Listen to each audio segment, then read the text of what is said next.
So I got to see Spider-Man Brand New Day last night, and yeah, I was in a packed theater. I went with my best friend, and the whole movie, everyone in the theater was just so in on just absolutely loving the film from beginning to end.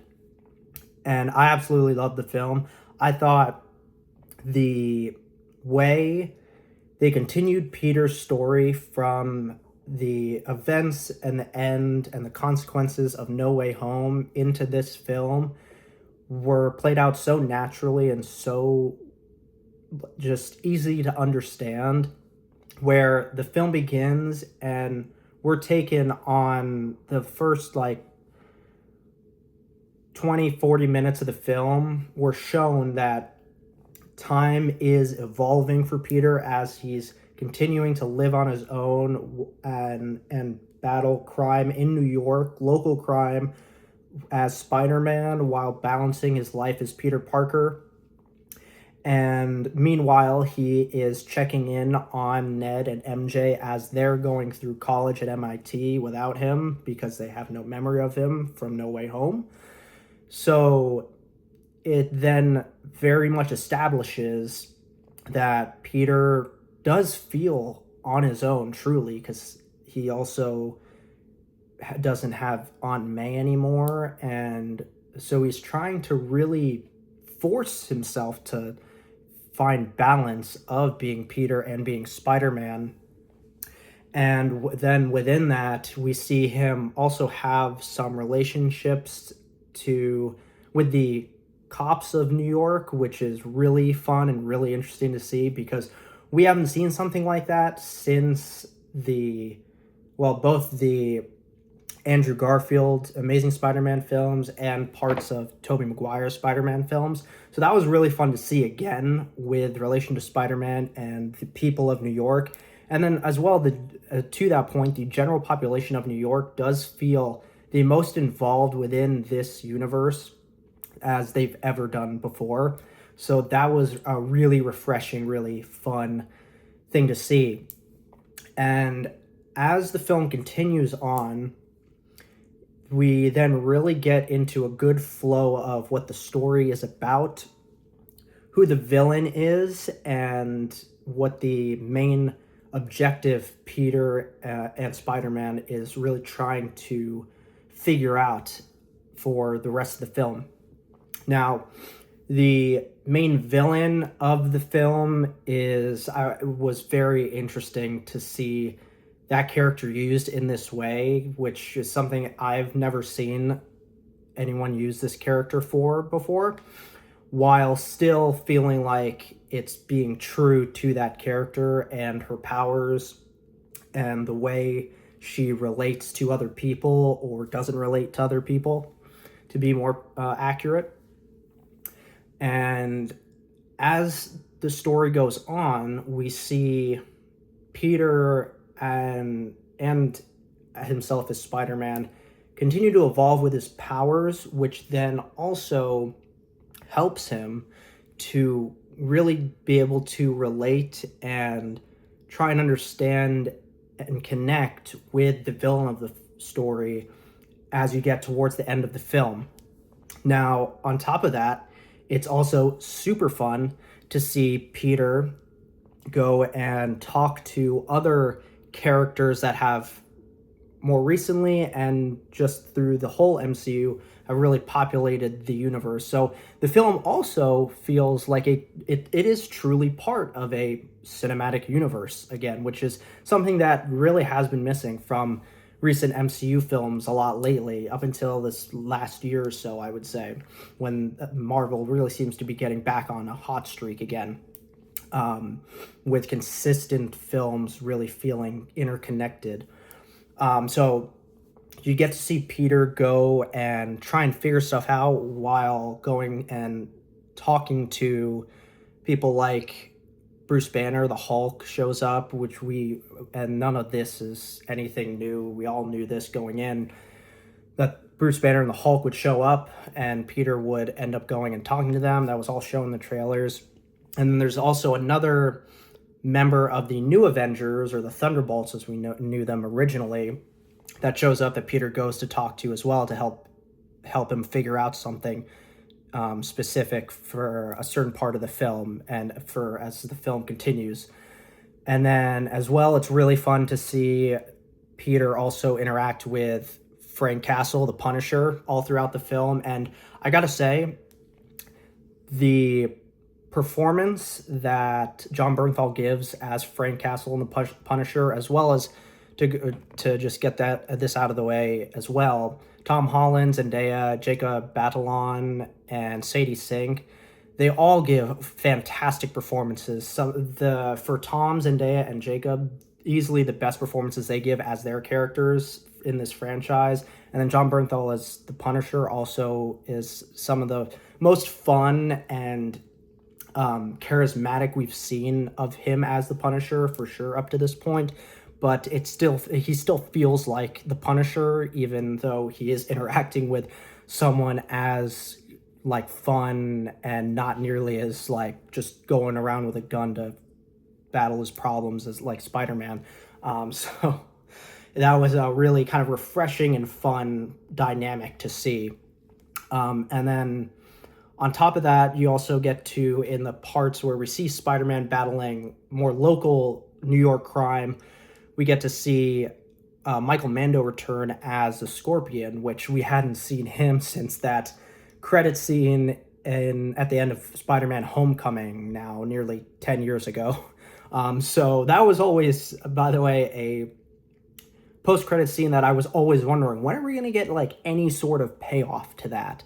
And we kind of do get it here, and it's kind of fun to see. And then as well, the way Sadie Sink's character, who's the villain in the story, her powers are shown all throughout the film. It's really interesting, and because at certain points it becomes like really like ultra kind of disturbing and creepy and disorienting with how she uses her powers against Peter, and as well to then advance her goal and what she is trying to get as the film continues and what her motive is, which at certain points of the film, especially relating to Peter and him as Spider-Man, really becomes like truly terrifying and like kind of really sad to see, because it's just so tough on Peter. So that was really cool to see the film show that and really portray that as throughout the whole film. And then as well, to go along with the action and all the fight sequences throughout the film, all of that is shot wonderfully. The director, Destin Daniel Cretton, who directed Shang-Chi from like 5 years ago, he just has a really great way of shooting his action sequences in his films that really feels immersive and kind of just truly fresh and new and interesting. And then to add on to that, to a certain same degree, we get the most kind of, as well, kind of feeling like we're swinging with Spider-Man through the streets of New York in this film. The most immersive we felt seeing Spider-Man swing through the streets of New York since, really, I would say since the Tobey Maguire Spider-Man films from back in the 2000s. So yeah, I love this film for all of those reasons. Now, I will say, and I will also comment this, moving on to some of the stuff that I didn't quite like as much, or just kind of more mixed about. I am going to see the film for a second time later tonight, and so maybe this will play a bit better for me seeing it a second time. But for the first time that I saw it last night, the runtime I did feel it a bit as the film continued to go on, because this film is the second longest of the Tom Holland Spider-Man films, other than No Way Home, which was closer to like that 2.5 hour range. This film is like 2 hours and 25 minutes, so just a little shorter than No Way Home, but still in that ballpark. But I felt that runtime more, because I think the pacing at certain points just feels over long, but at the same time, I don't really know what parts of the film I would kind of shorten or help make the flow of the film feel more condensed and feel like it's flowing better. So I'll see later tonight when I see the movie a second time if that kind of feeling goes away at all and the film ends up actually flowing a lot better second time around. So that was something initially that did kind of bug me a bit, but isn't really that much of a criticism because I did overall love the film on so many all the other levels so much. So that's really kind of a minor mixed little gripe that I have with it.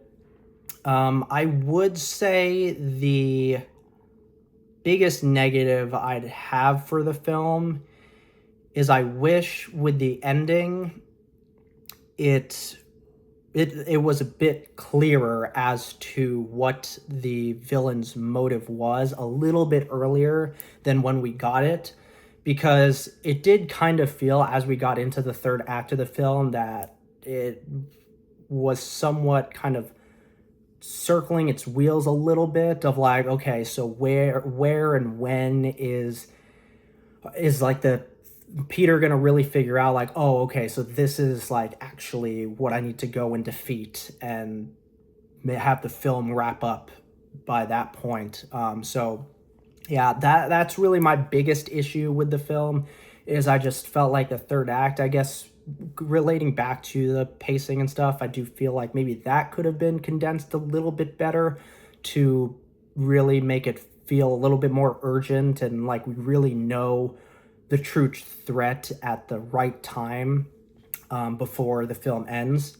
And by the way, I know a lot of this, of course, is an MCU film, so a lot of people going in are going to wonder, is there any mid-credits or post-credit scenes with the film? There is no mid-credit scene. There is a post-credit scene. So if you want to see that, stay until after all the credits are done. The post-credit scene, without giving anything away, it just relates to a thing of technology that Ned creates in the film. And there's a little bit of a fun tease relating to it in the post-credit scene of maybe what could come a little bit in the future. But other than that, it's just like a fun kind of extra little bit to play off of that bit of technology that Ned creates in the film. And finally, I will say the emotional stakes and the emotional sequences we see between Peter, MJ, and Ned, but especially Peter and MJ, it's so good. It really is so good. And the way then the film ends, it does give fans hope that Peter may end up truly reconnecting with both of them in a future film. So the emotions, the action, the performances, the story, the way it went back to truly feeling like a pure Spider-Man film is just everything I absolutely loved about this film. Where for me, it's definitely the best of the Tom Holland era Spider-Man films and the best pure Spider-Man story and Spider-Man film that we've gotten since Spider-Man 2 back in 2004, for at least in my opinion. So yeah, overall, Spider-Man Brand New Day is an absolute blast. Go and check this film out if you can get tickets, if you get the chance, because I know everyone's trying to go see this thing and tickets are selling quick. So definitely when you get your chance, get your tickets and go see this film because you will have an absolute blast with it. So yeah, overall, a fantastic film. The best of the Tom Holland era Spider-Man films and the best pure Spidey story that we've gotten since Spider-Man 2. What did you think about the film? Did you see it already last night? When are you going to see it this weekend? Are you seeing it today, tonight, tomorrow, Sunday? Let's talk about it down in the comments section. What do you think? What did you think about the film? What is your ranking of the Spider-Man films? I am planning and will be putting out my ranking of all the Spider-Man films tomorrow, and then I will be posting on Sunday my ranking of all the films I saw in July from worst to best. So come back tomorrow and Sunday for those, and I will see you guys in the next one.